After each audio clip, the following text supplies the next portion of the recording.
नमस्कार दोस्तों, मैं नौगनिवाल गणित का अध्यापक आप सभी का मेरे YouTube चैनल चैंपियन क्लासेस में बहुत बहुत स्वागत और सत्कार करता हूं। दोस्तों 11वीं क्लास का मैथ चल रहा है और 11वीं क्लास के मैथ में हमने पहला एक चैप्टर हमने कंप्लीट कर लिया, स्ट्रेट लाइन यानी कि सरल रेखा हमने कंप्लीट कर लिया है। आगे वाला चैप्टर आज हम शुरू करते हैं कॉनिक सेक्शन यानी कि शंकु परिच्छेद। आगे वाला चैप्टर है शंकु परिच्छेद यानी कि कॉनिक सेक्शन।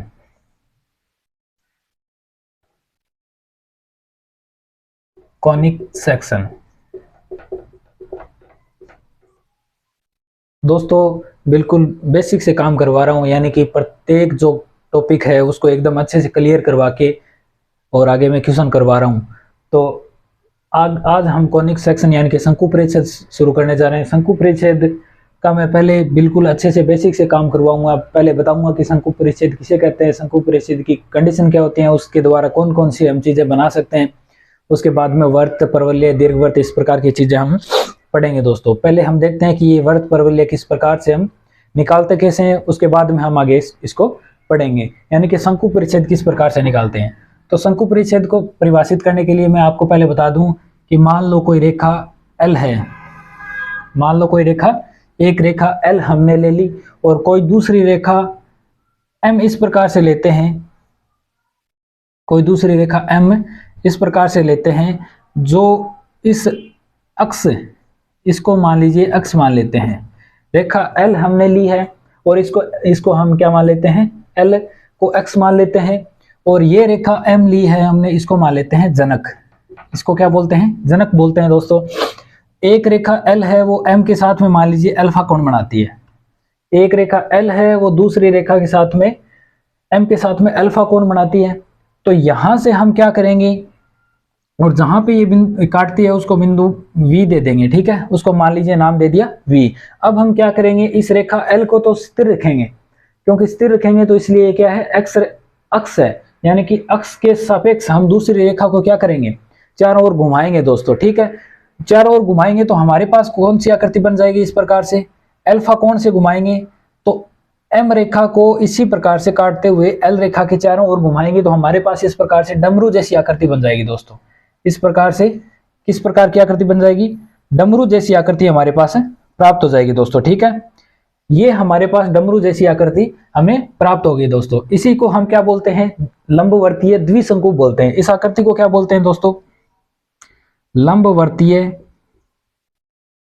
द्विशंकु बोलते हैं। ठीक है, क्योंकि एक शंकु ऊपर बन रहा है और एक शंकु नीचे बन रहा है, यानी कि लंबवर्तीय द्विशंकु इस प्रकार की आकृति हमारे पास बन गई। और किस प्रकार से बनी, अक्ष, एक रेखा L को हमने अक्ष मान के दूसरी रेखा जो M है उसको हमने अल्फा कोण से चारों ओर घुमा दिया तो हमारे पास लंबवर्तीय द्विशंकु जैसी आकृति बन गई। ये बिंदु मान लीजिए V है, जहां पे ये काटते हैं इसको क्या बोलते हैं, नैप बोलते हैं। दोस्तों क्या बोलते हैं, नैप बोलते हैं। इतना हमारे पास प्राप्त हो गया, लंबवर्तीय द्विशंकु हमारे पास प्राप्त हो गया। दोस्तों अब हम क्या करेंगे, हमें क्या प्राप्त करना है, इससे विभिन्न प्रकार की आकृतियां हमें प्राप्त करनी है, यानी कि वर्त भी हमें प्राप्त करना है और दीर्घवृत्त हमें प्राप्त करना है, परवलय हमें प्राप्त करना है, इस प्रकार की चीजें प्राप्त करनी है। तो हम क्या करेंगे दोस्तों, इतना तो हमने प्राप्त कर लिया अल्फा कोण से, इस प्रकार से। अब हम क्या करेंगे दोस्तों, एक समतल लेंगे, समतल S लेंगे और समतल को हम क्या करेंगे, समतल से हम इसको इस प्रकार से विभिन्न कोण से हम क्या करेंगे, काट देंगे। दोस्तों ठीक है, विभिन्न कोण से काटेंगे तो हमें क्या है, विभिन्न प्रकार की आकृतियां प्राप्त होगी। ठीक है, तो हम विभिन्न कोण से काटेंगे तो हमें क्या प्राप्त होगी, विभिन्न प्रकार की आकृतियां हमें प्राप्त होगी। दोस्तों मान लीजिए हम क्या करते हैं, कोई क्या करते हैं, समतल इस प्रकार से लेते हैं, कोई समतल मान लीजिए इस प्रकार से लेते हैं, यानी कि हमने क्या किया, इस प्रकार से कोई समतल लिया और हमने क्या किया, इसको काट दिया। दोस्तों ठीक है, हमने क्या किया, इसको बीच में से इस समतल के द्वारा इसको काट दिया, इस प्रकार से बिल्कुल एकदम सीधा काट दिया, एकदम बिल्कुल क्या किया, सीधा काट दिया। यानी कि हम क्या करेंगे, कोई बीटा कोण से हमने क्या किया, इस समतल के द्वारा इसको, मान लीजिए समतल का नाम क्या है, S है, और कोई बीटा कोण से हमने क्या कर दिया, इसको काट दिया। दोस्तों ठीक है, और ये क्या है, ये समतल बिल्कुल एकदम इसके क्या है, एकदम लंबवत रूप से हमने इसको काटा है, यानी कि इससे इसको क्या किया, लंबवत रूप से हमने इसको काटा है। तो हमारे पास क्या प्राप्त होगा दोस्तों, इस प्रकार से, यानी कि आप देखते हैं कि डमरू होता है, तो डमरू को ऊपर वाले भाग को एकदम लंबवत तरीके से हम काट देंगे तो ऊपर वाला भाग जो बचता है वो क्या बचेगा दोस्तों, एकदम गोल बचेगा। यानी कि ये जो भाग है वो एकदम क्या बचेगा हमारे पास, गोलाई में बचेगा। और उस गोलाई वाले भाग को हम क्या बोलेंगे दोस्तों, वर्त बोलेंगे। उस गोलाई वाले भाग को क्या बोलेंगे, वर्त बोलेंगे। और यानी कि हमने उस कोण को बीटा को लिया है और बीटा को हमने 90 डिग्री लिया है दोस्तों। यानी कि 90 डिग्री से हमने क्या कर दिया, उस शंकु द्विशंकु को हमने काट दिया। तो हमारे पास बीटा बराबर 90 डिग्री से समतल, 90 डिग्री समतल से हमने इसको काटा है, तो हमारे पास बीटा बराबर क्या प्राप्त होगा, तो 90 डिग्री लेंगे तो क्या होगा, परिच्छेद जो होगा यानी कि कटा हुआ भाग होगा, परिच्छेद जो होगा कटा हुआ भाग होगा वो क्या होगा दोस्तों, वर्त होगा दोस्तों। ठीक है, इतना आपको समझ आ गया। यानी कि जो कोण 90 डिग्री से हमने क्या किया, उसको काटा है, तो ऊपर वाला भाग जो बचा हमारे पास वो क्या बच गया, वर्त बच गया। यानी कि बीटा जो कोण है, यानी कि 90 डिग्री से हमने क्या किया इसको, ये यहाँ पे क्या है 90 डिग्री का कोण बनना है, तो 90 डिग्री से हमने इसको काटा है, तब हमारे पास क्या प्राप्त हुआ दोस्तों, वर्त प्राप्त हो गया। ठीक है, इसके बाद हम क्या करेंगे, मान लीजिए कोई दूसरा कोण हम लेते हैं, यानी कि अल्फा से बड़ा हो बीटा और 90 डिग्री से क्या हो दोस्तों, छोटा होगा। 90 डिग्री से प्राप्त छोटा होगा तो हम क्या करेंगे, इसको थोड़ा सा क्या करेंगे, 90 डिग्री से कम कर देंगे। 90 डिग्री से कम करेंगे तो हमारे पास देखिए ऐसे इस प्रकार की आकृति बनेगी।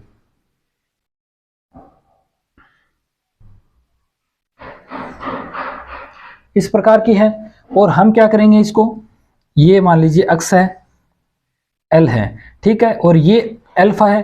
अब हम क्या करेंगे, कोई दूसरे तरीके से हम इसको क्या करेंगे, काट देंगे इस प्रकार से। मान लीजिए समतल हम क्या लेंगे अब की बार, पिछली बार तो हमने समतल लिया था 90 डिग्री, यानी कि पूर्णतः 90 डिग्री पे काटा था। अब की बार हम क्या करेंगे दोस्तों, इसको क्या करेंगे, थोड़ा सा 90 डिग्री से कम कोण पे काटेंगे। यानी कि अब की बार हम क्या कर रहे हैं, 90 डिग्री से कम कोण पे काट रहे हैं, तब हमारे पास इस प्रकार की आकृति बन रही है। इस प्रकार की आकृति हमारे पास क्या हो रही है, प्राप्त हो रही है दोस्तों। ठीक है, इस प्रकार की आकृति हमें क्या प्राप्त हो रही है, इस प्रकार की आकृति हमें प्राप्त हो रही है। ठीक है, हमने क्या किया, ये जो कोण है इस कोण को क्या किया, 90 डिग्री से क्या कर दिया, थोड़ा सा कम कर दिया। 90 डिग्री से हम जैसे 90 डिग्री से हमने जैसे ही कम किया, यानी कि समतल को हमने क्या किया, पहले तो 90 डिग्री पे काटा था एकदम बिल्कुल ऐसे काटा था। अब की बार हमने क्या किया, थोड़ा सा 90 डिग्री से क्या कर दिया, कम कर दिया। कम करते ही हमारे पास मान लीजिए ये जो कोण है ना, ये अल्फा से तो क्या है, बड़ा है, और बीटा ये जो कोण बीटा से हमने काटा है वो अल्फा से तो क्या है, बड़ा है और 90 डिग्री से कम है। तो हमारे पास इस प्रकार की आकृति बन गई दोस्तों। इस प्रकार की आकृति हमें क्या है, प्राप्त हो गई। इस प्रकार की आकृति को हम क्या बोलते हैं दोस्तों, यानी कि जिसका एक जो अक्ष है वो तो लंबा हो, एक जो अक्ष है वो तो क्या हो, लंबा हो, और एक अक्ष क्या है, वो क्या है, एक तो लंबा है और एक भाग क्या है, छोटा है। वर्त में तो क्या होता है दोस्तों, वर्त में दोनों भाग क्या होते हैं, ऊपर और नीचे वाले इस प्रकार की आकृति बनती है, उसमें क्या होते हैं, दोनों बराबर होते हैं। परंतु इसमें क्या है दोस्तों, एक भाग लंबा है और एक छोटा है, उसको हम क्या बोलते हैं दोस्तों, दीर्घवर्त हम बोलते हैं। क्या बोलते हैं, दीर्घवर्त हमें प्राप्त होगा। यानी कि मैं आपको शंकु परिच्छेद से विभिन्न प्रकार की जो आकृतियां हैं जिनको हम आगे पढ़ेंगे उनको मैं निकालना बता रहा हूं कि किस प्रकार से ये आकृतियां शंकु परिच्छेद से हमें कॉनिक सेक्शन हम पढ़ रहे हैं तो कॉनिक सेक्शन से किस प्रकार से ये आकृतियां हमें प्राप्त होती हैं। अगर हम डमरू जैसी आकृति यानी कि लंबवर्तीय द्विशंकु को 90 डिग्री वाले समतल से हम इस प्रकार से काटेंगे तो हमें वर्त प्राप्त होगा। अगर थोड़ा सा हम टेढ़ा करके काटेंगे यानी कि जो कोण है वो बीटा है वो क्या है, 90 डिग्री से थोड़ा कम रखेंगे तो क्या होगा, ये इस प्रकार की आकृति हमें दीर्घवर्त हमें प्राप्त हो जाएगा दोस्तों। ठीक है, आगे मैं आपको बताता हूं, ये दीर्घवर्त हमें प्राप्त हो गया। और तीसरी कंडीशन मैं आपको बताता हूं कि जब अगर हमारे पास, तीसरी कंडीशन मैं आपको इस प्रकार से समझाता हूं,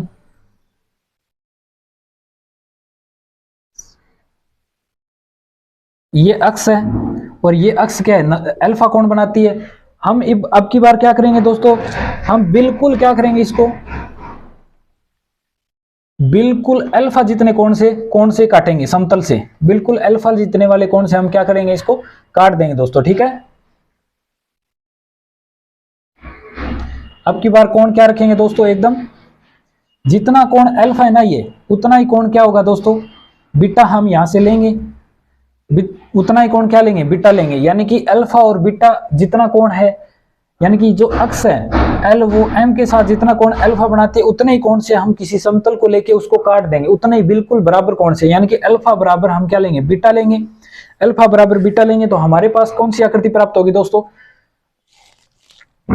हमारे पास इस प्रकार की आकृति हमें प्राप्त हो जाएगी, यानी कि ऐसी कोई आकृति हमें क्या हो जाएगी दोस्तों, प्राप्त हो जाएगी। इसको इस प्रकार से काटेंगे तो हमें क्या प्राप्त होगी, इस प्रकार की आकृति हमें प्राप्त हो जाएगी दोस्तों, इस प्रकार की। ये जो आकृति मैं आपको दिखा रहा हूं वो प्राप्त हो जाएगी इस प्रकार की, यानी कि कौन सी आकृति हमें प्राप्त हुई, यहां से काटा तब इस प्रकार की आकृति हमें प्राप्त हो गई दोस्तों, इस प्रकार की आकृति, इस प्रकार की आकृति हमें प्राप्त हुई है। तो हम उस आकृति को क्या बोलेंगे दोस्तों, यानी कि हमने कोण कौन सा लिया, अल्फा बराबर बीटा लिया, यहां जितना कोण था उतना ही कोण से किसी समतल से इसको लंबवर्तीय द्विज शंकु को हमने काट दिया, तो हमें अल्फा बराबर बीटा रख के हमने काटा है, तो हमें कौन सी आकृति प्राप्त हुई, इस प्रकार की आकृति प्राप्त हुई। और इस आकृति को हम बोलते हैं दोस्तों परवलय, इस आकृति को क्या बोलते हैं दोस्तों, परवलय बोलते हैं, ठीक है। तो हमें समतल को विभिन्न कोण से, समतल है ना वो विभिन्न कोण से लेके हम काट रहे हैं, अगर 90 डिग्री से काट रहे हैं तो हमें वर्त प्राप्त हो गया, और अगर हम अल्फा से बढ़ा लेते हैं बीटा और 90 डिग्री से कम लेते हैं तो हमें दीर्घवृत्त प्राप्त हो गया। और अगर हम अल्फा बराबर बीटा कोण से किसी समतल को लेके हम काटेंगे तो हमें क्या प्राप्त होगा दोस्तों, परवलय प्राप्त हो गया। हमें 3 प्रकार की आकृति प्राप्त होगी, वर्त, सर्किल और दीर्घवृत्त, इलिप्स और परवलय यानी कि पैराबोला हमें क्या हो गया, प्राप्त हो गया दोस्तों, ठीक है। उसके बाद में हम देखते हैं 3 आकृति हमें इस प्रकार की प्राप्त हो गई। 3 आकृति के बाद में हम क्या लेते हैं, अगर कोण हम और बढ़ाते हैं, अगर कोण हम और बढ़ाते हैं यानी कि 0 से बढ़ा लेते हैं बीटा और क्या लेते हैं, अल्फा से छोटा लेते हैं, ठीक है। यानी कि इतनी कंडीशन में हमने क्या लिया था, अल्फा का मान क्या लिया था, बीटा से छोटा लिया था, परंतु अब की बार क्या लेंगे, जो बीटा है वो अल्फा से छोटा लेंगे, ठीक है। छोटा लेंगे तो हमें किस प्रकार की आकृति प्राप्त होगी। ये जो चीजें हैं दोस्तों बिल्कुल बेसिक से चीजें हैं, ये चीजें आपको कभी भी कोई नहीं बताएगा, बिल्कुल बेसिक से काम करवा रहा हूं ताकि आपको कहां से ये चीजें प्राप्त होती हैं। उसके बाद में बहुत सारी चीजें पढ़नी है, अलग अलग पढ़ेंगे हम, वर्त के बारे में बहुत सारी चीजें पढ़ेंगे और दीर्घवृत्त के बारे में खुल के पढ़ेंगे, सारा का सारा आगे बाद में पढ़ेंगे, परंतु बेसिक जो ये आते कहां से वो चीजें यहां से मैं आपको बता रहा हूं, तो यहाँ से आप गौर कीजिएगा, यानी कि ये प्राप्त कैसे होती हैं, उसके बाद में आगे बढ़ते हैं, ठीक है। तो इस प्रकार से मान लीजिए अगर हम क्या करते हैं, बीटा का मान अल्फा से छोटा लेते हैं, बीटा का मान अल्फा से छोटा लेंगे तो हमें किस प्रकार की आकृति प्राप्त होगी, इस प्रकार की प्राप्त होगी दोस्तों, ठीक है। इस प्रकार से कोई समतल लेंगे हम और हम इसको इस प्रकार से काट देंगे, इस प्रकार से काट देंगे, ठीक है।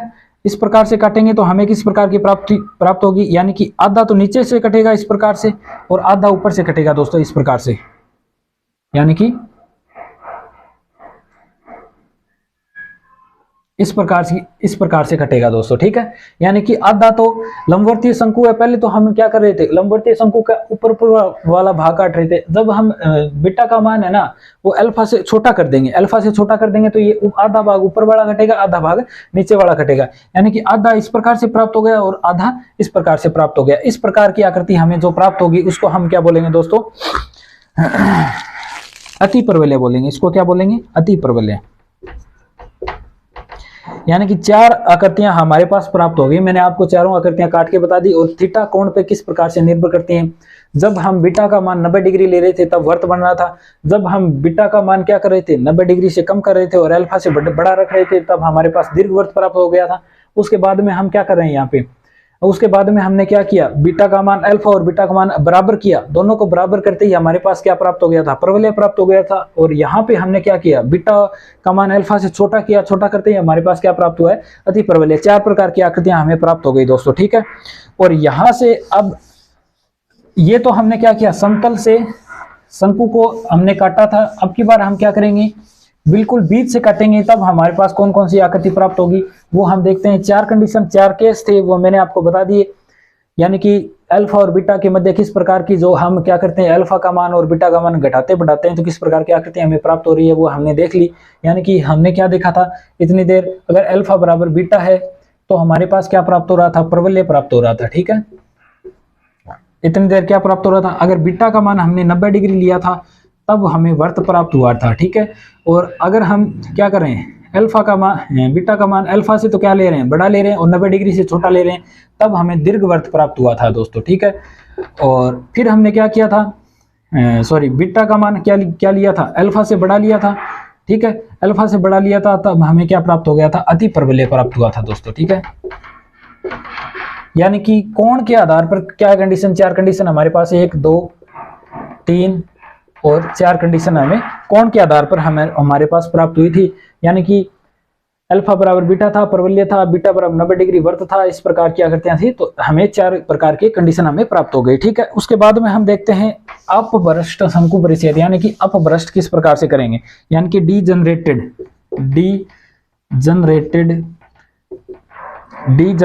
Conic section. इतनी देर तो हम क्या कर रहे थे, शंकु परिच्छेद के ऊपर वाले भाग से काट रहे थे और नीचे वाले भाग को काट रहे थे, एक समतल के द्वारा काट रहे थे, ठीक है।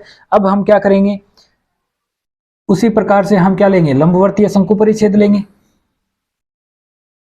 ठीक है। और यहां पे क्या करेंगे हम, ये जो नेप है वे भी हमने लिया था, ये एल लिया था, ये जनक रेखा थी और ये थी अक्ष। अब हम क्या करेंगे यहां पे, अब समतल है, कोई समतल है वो क्या कर रहा है, कोई समतल है वो इस प्रकार से इस नेप के थ्रू काट रहा है, नेप के थ्रू काट रहा है, यानी कि बिल्कुल बीच वाले भाग से हम क्या कर रहे हैं, परिच्छेद कर रहे हैं। यानी कि इस लंबवर्तीय शंकु को हम बिल्कुल बीच वाले भाग से इस प्रकार से काट रहे हैं। इस प्रकार से काटेंगे तो हमें क्या है, एकदम बिंदु वाले भाग से कोई गुजरती हुई रेखा ही प्राप्त होगी, हमें और कुछ नहीं कटेगा। यानी कि बीच वाला भाग है इस प्रकार से, वो यहां से काटेंगे तो क्या है, एक बिल्कुल ऐसे समतल है, तो समतल इस प्रकार से हमें क्या प्राप्त होगी, एक रेखा ही प्राप्त होगी और कुछ प्राप्त नहीं होगा, तो ठीक है। तो हम यहाँ पे पहली कंडीशन क्या लेंगे, यानी कि अगर अल्फा का मान बीटा का मान अल्फा से बड़ा है, ठीक है, किस प्रकार से काट रहे हैं इसको, थोड़ा सा इसको एकदम सीधा से काट रहे हैं, तो क्या क्या बनेगा, यानी कि बिंदु प्राप्त होगा, हमें क्या प्राप्त होगा, बिंदु प्राप्त होगा दोस्तों। एकदम बिल्कुल सीधे से काटेंगे, एक पॉइंट है ना वो बीच में, वो पॉइंट क्या होगा, बिंदु प्राप्त होगा हमें सिर्फ, और कुछ प्राप्त नहीं होगा, ठीक है।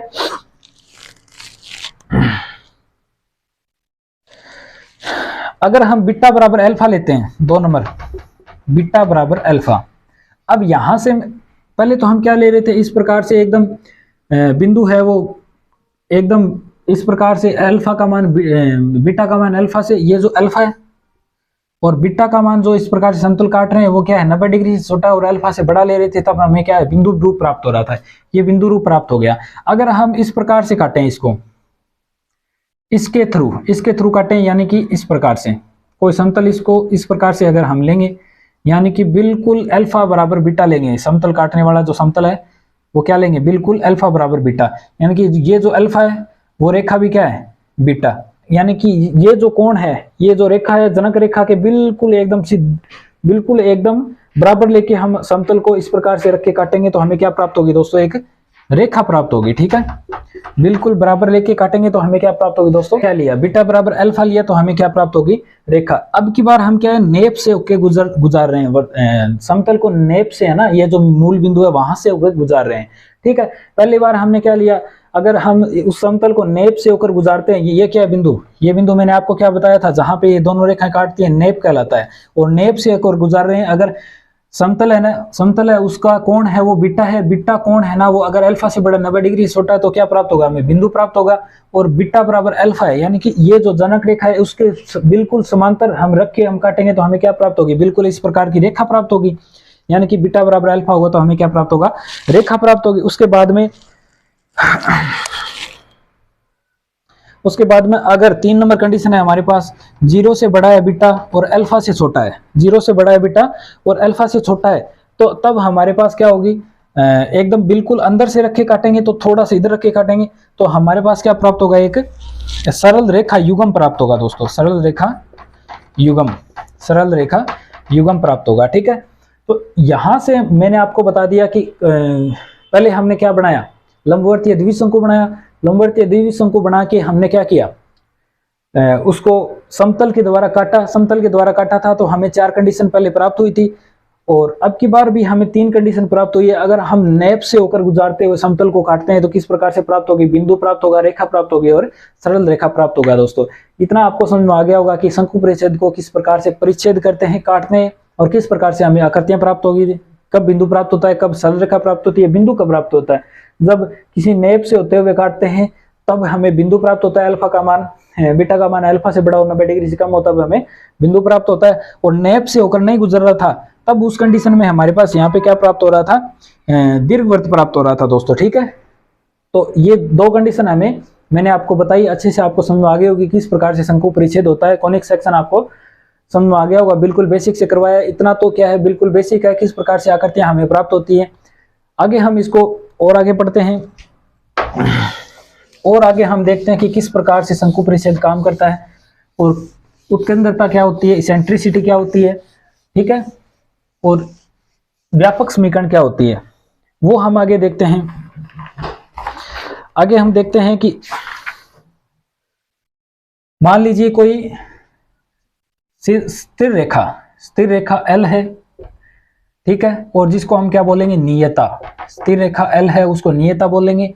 और कोई बिंदु स्थिर रेखा L है उसको हम बोलेंगे, कोई बिंदु P है वो H के ले लेते हैं, और कोई स्थिर बिंदु मान लीजिए यहाँ पे हम ले लेते हैं S, अल्फा बीटा, और इसको ये क्या है, स्थिर बिंदु है, और ये क्या है, स्थिर रेखा है, ये स्थिर रेखा है। एक बिंदु S लेते हैं जो स्थिर बिंदु है और एक स्थिर रेखा है। अब हम क्या बोलेंगे कि कोई बिंदु P, किसी बिंदु P की किसी स्थिर बिंदु से और स्थिर रेखा से दूरी का जो अनुपात होता है वो क्या होता है, अचर अनुपात होता है, यानी कि वो स्थिर रहता है हमेशा, ठीक है। यानी कि कोई बिंदु लेते हैं, उसकी एक बिंदु से दूरी और रेखा से दूरी क्या होगी, हमेशा रेखा से दूरी का अनुपात क्या होगा, हमेशा स्थिर प्राप्त होगा, और उसे हम बोलते हैं उत्केंद्रता E, और हम उसे इसेंट्रिसिटी या फिर E से रिप्रेजेंट करते हैं दोस्तों, ठीक है। यानी कि यहां पे क्या होगा, किसी बिंदु की किसी एक स्थिर बिंदु से और किसी रेखा से दूरी का अनुपात क्या कहलाता है, उत्केंद्रता कहलाता है, ठीक है। और वह क्या होता है, अनुपात अचर हमेशा स्थिर रहता है दोस्तों, ठीक है। अब हम क्या देखते हैं यहाँ पे, SP बराबर हम क्या लिख सकते हैं, E इंटू PM, ठीक है। और ये बिंदु मान लीजिए M, यहां से P से हमें क्या डाला, रेखा पर लंबवत दूरी क्या होती है, एकदम सीधी दूरी होती है। P से हमने M रेखा पर क्या डाला, L डाला, और जो स्थिर बिंदु होता है उसको क्या बोलते हैं, नाभि बोलते हैं, और जो स्थिर रेखा होती है उसको नियता बोलते हैं दोस्तों, ठीक है। स्थिर बिंदु को क्या बोलते हैं, नाभि बोलते हैं, और स्थिर रेखा को हम क्या बोलते हैं, नियता बोलते हैं, ठीक है। और दोनों का अनुपात है, किसी बिंदु की उस बिंदु से नाभि से दूरी और नियता से दूरी का अनुपात क्या होता है, हमेशा स्थिर रहता है, बराबर रहता है। यहां से E का मान निकालेंगे तो हमारे पास क्या आ जाएगा, SP/PM आ जाएगा दोस्तों, SP/PM। इसको बोलते हैं उत्केंद्रता। जो अनुपात होता है उसको क्या बोलते हैं, उत्केंद्रता, यानी कि इसेंट्रिसिटी, उसको बोलते हैं इसेंट्रिसिटी, उत्केंद्रता बोलते हैं दोस्तों, ठीक है। इतना आपको समझ में आ गया होगा, ठीक है। उसके बाद में हम इसको निकालेंगे तो SP बराबर क्या है, E इंटू PM है। तो SP का मान कितना होगा दोस्तों, दो बिंदुओं के बीच की दूरी हमारे पास हम निकाल सकते हैं आराम से। दो बिंदुओं के बीच की दूरी क्या होती है, H minus x1 minus x2 की स्क्वायर प्लस और K माइनस बीटा की स्क्वायर बराबर एक रेखा की बिंदु से दूरी क्या होती है दोस्तों, वो हमें पता है। रेखा मान लीजिए क्या है, AX plus BY plus C बराबर 0 है, ये रेखा है। तो किसी बिंदु से रेखा की लंबवत दूरी ज्ञात करने का सूत्र मैंने पहले वाली क्लास जो करवाई थी उसमें बताया था, सीधी सी बात है। उसमें क्या रख देंगे, मान रख देंगे, तो हमारे पास क्या आ जाएगा, E, और क्या आ जाएगा हमारे पास, AX की जगह H रखेंगे, AH प्लस BK, और प्लस में C, और बटे में अंडररूट में हम लिखते हैं A square plus B square लिखते हैं दोस्तों, ठीक है। इतना आपको समझ में आ गया होगा, ठीक है। अब यहां से क्या करेंगे, इस वर्ग को हटाएंगे, और वर्ग को हटाएंगे तो दोनों तरफ क्या कर देंगे, वर्ग कर देंगे, वर्गमूल हटाएंगे तो वर्ग कर देंगे, K माइनस बीटा की स्क्वायर बराबर E स्क्वायर, और इसका भी क्या हो जाएगा दोस्तों, AH plus BK plus C बटे ए स्क्वायर प्लस बी स्क्वायर, ये हो जाएगा स्क्वायर। ठीक है, इतना आपको समझ में आ गया होगा। ठीक है, इतना आपको समझ में आ गया। यानी कि पहले हमने क्या लिया था कि कोई बिंदु है, उसकी एक स्थिर बिंदु और एक रेखा, स्थिर रेखा से दूरी का अनुपात हमेशा क्या रहता है, स्थिर रहता है। और हमने इस प्रकार से निकाला, बिंदु की दूरी निकालने का सूत्र ये है, बिंदु की रेखा से दूरी निकालने का सूत्र ये है। इस समीकरण को आगे हम हल करते हैं तो हमें व्यापक रूप में व्यापक रूप में समीकरण को सरल कर व्यापक रूप में इस प्रकार का हल हम किस प्रकार से लिखेंगे वो देखते हैं। कॉनिक सेक्शन का व्यापक रूप हमें किस प्रकार से प्राप्त होता है। कॉनिक सेक्शन का व्यापक रूप हमें प्राप्त होता है फाई एक्स वाई बराबर, हमें किस प्रकार से लिखते हैं हम, a x square plus 2x(xy) plus by square plus 2gx plus 2fy plus c बराबर 0। यानी कि ये जो हमें समीकरण प्राप्त हुई है, ये क्या है, व्यापक रूप है। कॉनिक सेक्शन का व्यापक समीकरण इस प्रकार से हम लिखते हैं, a x square plus 2xy plus by square plus 2gx plus 2fy plus c बराबर 0। इसमें क्या है कि इसमें जो मान है fgh, इसमें जो fgh है वो क्या है, अचर है। fgh और a b और c क्या है, अचर है, और x और y क्या है, चर वैल्यू है दोस्तों। ठीक है, यानी कि a b c fgh क्या है, अचर वैल्यू है, और x और y क्या है, चर वैल्यू है। और इसी इन सभी मानों के आधार पे हम क्या है, डिसाइड करेंगे कि ये जो व्यापक समीकरण है वो वर्त को निरूपित करेगी, दीर्घवृत्त को निरूपित करेगी, परवलय को निरूपित करेगी, या फिर किस चीज को निरूपित करेगी। हम इन मानों के आधार पे हम क्या करेंगे, डिसाइड करते हैं। ठीक है, आगे हम देखते हैं कि इनका जो इस प्रकार से मान निकालते हैं वो क्या होता है, A B C plus 2fgh plus 2fgh minus A F square minus B G square minus C H square, ये जो मान प्राप्त होता है दोस्तों। यानी कि जो चर वैल्यू, जो अचर मान है, अचर वैल्यू है, उसको हम किस प्रकार से निरूपित करते हैं, इस प्रकार से निरूपित करते हैं। और इसका मान हम निकालेंगे, इसका मान है ना, उसी के आधार पे हम डिसाइड करेंगे कि ये जो प्राप्त होगा वो रेखा प्राप्त होगी, वर्त प्राप्त होगा, या किस प्रकार से हमें प्राप्त होगा दोस्तों। ठीक है, इसको हम इस प्रकार से भी लिख सकते हैं। यानी कि इसको हम किस प्रकार से लिख सकते हैं, A B C F G H और एफ जी एच, इस प्रकार से भी हम इसको लिख सकते हैं। ठीक है, अगर हम इस सारणी को हल करेंगे तो हमें सेम टू सेम ये मान प्राप्त हो जाएगा। कौन सा मान प्राप्त हो जाएगा, A B C plus 2fgh minus A F square minus B G square minus C H square हमें प्राप्त हो जाएगा दोस्तों। ठीक है, तो इस सारणी के मान के आधार पे हम डिसाइड करेंगे कि ये जो रेखा है वो ये जो मान है, ये जो व्यापक समीकरण है वो किसको निरूपित करेगी दोस्तों। ठीक है, इसके कंडीशन में आपको बता देता हूं, अगर इसका मान बराबर 0 आ रहा है, यानी कि इसका जो मान है, अगर हमें कोई व्यापक समीकरण दी हुई है तो यहाँ से ए बी सी हम आसानी से निकाल सकते हैं, और एफ जी का मान भी हम आसानी से निकाल सकते हैं, और इसको सारणिक रूप में लिखेंगे, और बराबर में हमें क्या प्राप्त हो रहा है, 0 प्राप्त हो रहा है। ठीक है, तब हम किस प्रकार से लिखेंगे, एक तो मान 0 प्राप्त हो रहा है, और अगर हमें H square not equal to A B प्राप्त हो रहा है, तो तब तो वो क्या होगा, रेखा युग्म होगा दोस्तों। तब वो क्या होगा, तब हम क्या बोलेंगे, रेखा युग्म बोलेंगे। अगर हमें कोई समीकरण दी हुई है और उसमें हम जो मान है, वैल्यू है, अचर वैल्यू है, वो निकाल लेंगे, ए बी सी और एफ जी एच का मान हम निकाल लेंगे, उसको सारणिक में रखेंगे। सारणिक में रखने के बाद उसका सारणिक का मान 0 प्राप्त हो रहा है, और हमें क्या प्राप्त हो रहा है, जो एच की स्क्वायर है वो not equal to A B प्राप्त हो रही है। ठीक है, तब हम क्या बोलेंगे, उसको रेखा युग्म बोलेंगे। तो पहली कंडीशन क्या है कि अगर इस डेल्टा का मान क्या है, डेल्टा का मान 0 प्राप्त हो रहा है, तो हम क्या बोलेंगे, H square not equal to A B है, तो हमें क्या प्राप्त होगा, रेखा युग्म प्राप्त होगा दोस्तों। ठीक है, और अगर एच स्क्वायर बराबर ए बी है, एच स्क्वायर बराबर ए बी है, तब हमें क्या बोलेंगे, उसको समांतर रेखा युग्म बोलेंगे, समांतर रेखा युग्म बोलेंगे। ठीक है, और एच ए प्लस बी बराबर 0 है, 3 नंबर कंडीशन क्या है, अगर ए प्लस बी बराबर 0 है, तब हम क्या बोलेंगे, लंबवत रेखा युग्म बोलेंगे। ठीक है, सीधी सी बात है दोस्तों, जो डेल्टा का मान है वो 0 प्राप्त होगा, यानी कि क्षेत्रफल तो है ही नहीं, बिल्कुल क्षेत्रफल नहीं है तो रेखा युग्म होगा। ठीक है, यानी कि किसी रेखा का कोई भी क्षेत्रफल नहीं होता। ठीक है, तो अगर एच स्क्वायर पहले डेल्टा का मान 0 है, 2 नंबर हम चेक करेंगे कि एच स्क्वायर बराबर not equal to A b आ रहा है तो रेखा युग्म होगा, यानी कि दो रेखाओं का युग्म होगा। अगर एच स्क्वायर बराबर ए बी है तो समांतर रेखाओं का युग्म होगा। अगर एच स्क्वायर ए प्लस बी बराबर 0 प्राप्त हो रहा है तो दोनों रेखाएं क्या होंगी, लंबवत होंगी दोस्तों। ठीक है, तो अगर हमें व्यापक समीकरण दिया हुआ है तो वहां से हम ए बी सी और एफ जी एच का मान निकालेंगे और सारणी का मान निकालेंगे तो हमें 0 प्राप्त होगा।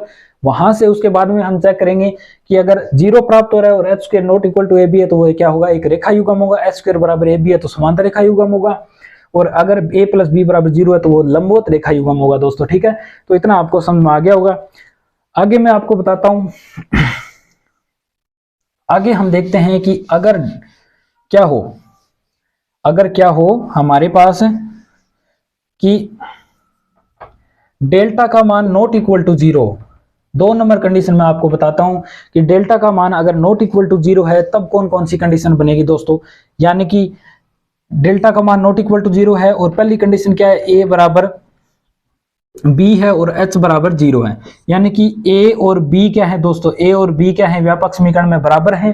ठीक है, यानी कि ए और बी तो बराबर है और एच का मान यहां से क्या है दोस्तों, एच का मान 0 है, तब हम वहां पे क्या बोलेंगे, तब बनेगा वहां पे वर्त बनेगा दोस्तों। ठीक है, तब वो किसकी समीकरण बनेगी दोस्तों, वर्त की समीकरण बनेगी। ठीक है, यानी कि ए बराबर बी होना चाहिए। इसमें देखते हैं ए बराबर बी करते ही हमारे पास क्या हो जाएगा, यहां से ए बराबर बी करते ही हमारे पास क्या हो जाएगा दोस्तों, X square plus Y square, और एच का मान 0 करते ही ये वाली कंडीशन 0 होगी, और plus 2gx plus 2fy plus c बराबर 0।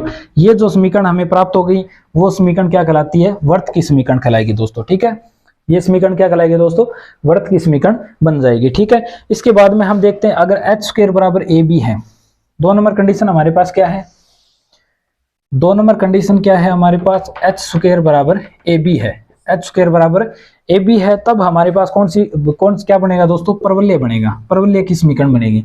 यानी कि एच स्क्वायर बराबर ए बी प्राप्त हो रहा है, हम हल करेंगे एच स्क्वायर बराबर, हमें अगर ए बी प्राप्त हो रहा है तब हम क्या बोलेंगे, ये क्या होगी, परवलय की समीकरण होगी। यानी कि यहाँ पे जो एच है उसकी जगह अंडरूट ए बी रख देंगे तो हमारे पास क्या हो जाएगा, हमें क्या प्राप्त हो जाएगी, परवलय प्राप्त हो जाएगी। यानी कि x square plus H square बराबर ए बी, यानी कि एच बराबर अंडरूट ए बी, यानी कि 2 under root A B X Y plus B Y square plus 2gx plus 2fy plus c बराबर 0। ठीक है, तो यहाँ ये समीकरण क्या होगी दोस्तों, परवलय की समीकरण हमें प्राप्त हो गई। ये जो समीकरण होगी वो क्या होगी, परवलय की। यानी कि अगर एच स्क्वायर बराबर ए बी प्राप्त हो रहा है तो हम क्या बोल देंगे, वो उसकी समीकरण है, परवलय की समीकरण है दोस्तों। ठीक है, आगे 3 नंबर कंडीशन में आपको बताता हूं, 2 कंडीशन हमने पढ़ ली। अगर ए बराबर बी है, एच बराबर 0 है, ए बराबर बी है, एच बराबर 0 है तो वर्त बनेगा। अगर 2 नंबर कंडीशन है एच स्क्वायर बराबर ए बी है तो क्या बनेगा, परवलय बनेगा। उसके बाद में 3 नंबर में हम देखते हैं, 3 नंबर में देखते हैं कि एच स्क्वायर का मान अगर ए बी से छोटा है, एच स्क्वायर का मान ए बी से छोटा है, इस प्रकार की व्यापक समीकरण हमें दी हुई है, एच का मान निकालेंगे, ए बी का मान निकालेंगे। अगर एच स्क्वायर का मान ए बी से छोटा है तब हम क्या बोल देंगे कि वो किसकी समीकरण है, दीर्घवृत्त की समीकरण होगी दोस्तों। वो किसकी समीकरण होगी, दीर्घवृत्त की समीकरण होगी।